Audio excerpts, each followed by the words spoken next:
Hey everybody, and welcome to my channel. Today we're going to jump directly into 3 modern reharmonization techniques and apply them directly to one of my favorite songs, Night and Day. We're going to talk about diatonic and intervallic harmony and how these techniques can be applied in real time. And really quick, I am very excited to say that my brand new Reharm and Resolution Mastery course is now available at the link in the description. So if you are interested in taking your real-time reharmonization skills to the next level, this course is totally for you. Also, I am already working on new content to add into this course. So as that content drops, the price of the course will be going up. It's on a huge sale right now. So if you want to get in, now is the best time. You get lifetime access. All right, with all that said, let's dive right into the video. So let's take a look at some different techniques here. All right, so technique number 1 is really simple. Let's just start with our B flat on top. So we've got this voicing here to start off, 1, 5, 9, 3, major 7. This is one of my favorites. You've probably seen me talk about it on the channel. Now, to me, one of the simplest ways we can reharmonize right on the spot is literally just moving this voicing completely intervallically. So what does that mean? That means as our melody moves, the melody note always is the major 7 of the chord, and the intervallic structure between notes always stays the same. So as we move down a whole step with the melody, every other note in the chord also moves down a whole step, and then as the melody moves down a half step, all the other notes move down a half step. So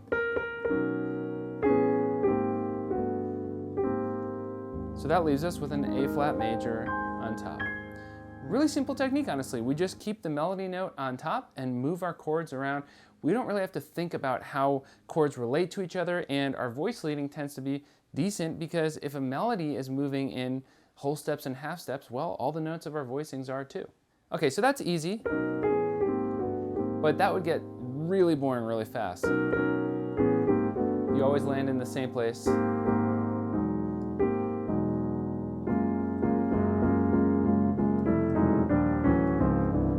Okay, it's starting to sound like kind of ridiculous, right? I think I messed up a note in there. But the point is, this planing, as it's sometimes called, it just, at this point, we're overusing it. So we need to have some other techniques we can use as well. So one exercise I talk about a lot in this channel is an exercise where you keep the top note the same and then move the left hand, the bass notes, in different intervals. So just last week I talked about how to do this, so if you haven't seen that video, be sure to check it out. So this is a perfect opportunity to utilize that technique because our melody note repeats. So night and day, right? So we could put a different chord on each one of these. So we can actually lead into our first actual chord, right? So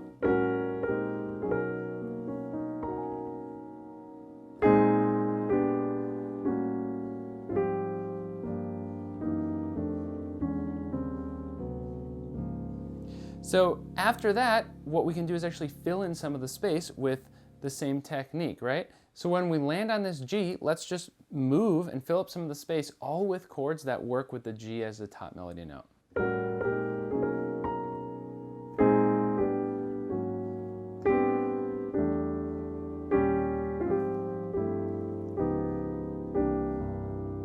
Woo, okay, that works nice. And we just got to this C, which brings us down really nice into another B major.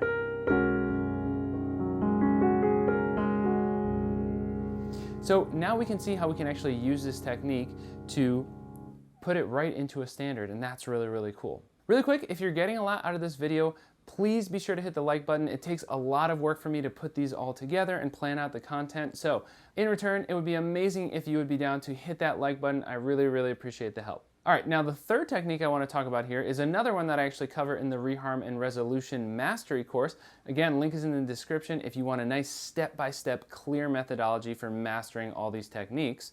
But this technique is actually about moving the bass line in a scale, right? So I think a great spot to test this out is this part of the melody. So of course we have night and day. So we've been doing kind of more intervallic stuff, right? So I think right before this I took a B flat sus chord here, and just intervallically moved it around like that. But instead, let's take a scale and make the bass notes move up that scale and then make the chords fit. So we have melody notes in the top of the right hand, but then we have a scale in the left hand. So we could do, let's say, F minor, F Dorian.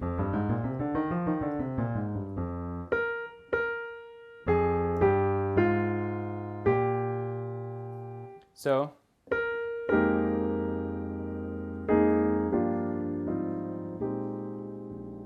that's interesting. Let's try starting in a different spot.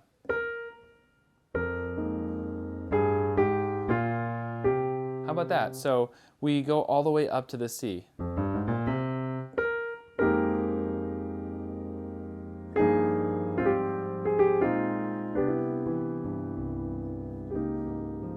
Okay, so that was really, really nice to me. Let me show you that one more time. So I'm going with the bass notes up an F minor scale here. So our first chord here is F minor 11. Then we have kind of this interesting E flat major over G chord that actually has a 4 on top. I kind of love it. And then an A flat major, B flat sus, and we resolve to a C major. Beautiful, love that, C major 9. And that also is a resolution I really, really loved. So just to throw in a little resolution formula for you here. Sus a whole step below to the major there. It's kind of like a backdoor dominant, but we're doing sus.